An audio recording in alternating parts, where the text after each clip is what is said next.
Devant cet horizon de merveilles, Bouvard et Pécuchet eurent comme un éblouissement.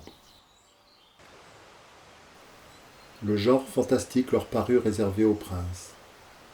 Le temple à la philosophie serait encombrant.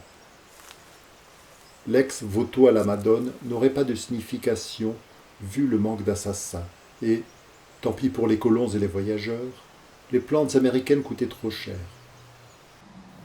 Mais les rogues étaient possibles, comme les arbres fracassés, les immortels et la mousse.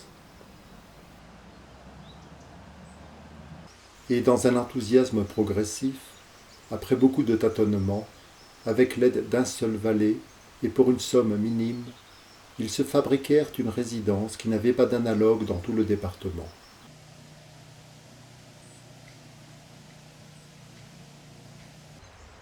La charmille ouverte çà et là donnait jour sur le bosquet, rempli d'allées sinueuses en façon de labyrinthe.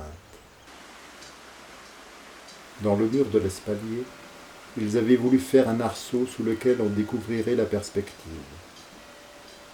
Comme le chaperon ne pouvait se tenir suspendu, il en était résulté une brèche énorme, avec des ruines par terre. Ils avaient sacrifié les asperges pour bâtir à la place un tombeau étrusque, c'est-à-dire un quadrilatère en plâtre noir, ayant 6 pieds de hauteur et l'apparence d'une niche à chien.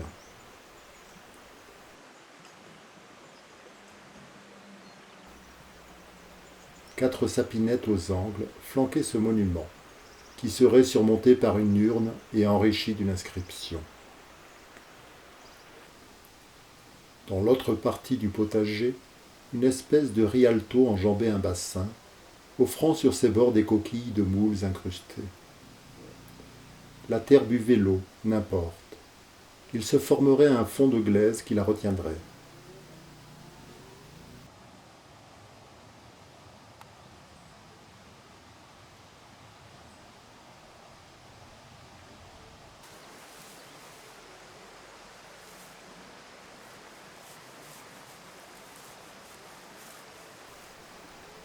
La cahute avait été transformée en cabane rustique grâce à des verres de couleur.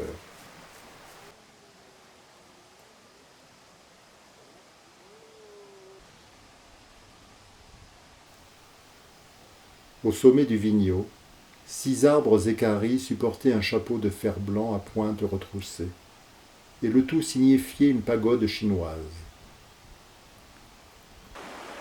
Ils avaient été sur les rives de l'Orne, choisir des granites, les avaient cassés, numérotés, rapportés eux-mêmes dans une charrette, puis avaient joint les morceaux avec du ciment en les accumulant les uns par-dessus les autres.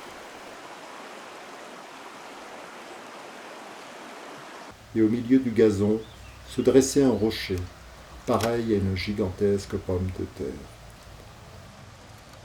Quelque chose manquait au-delà pour compléter l'harmonie.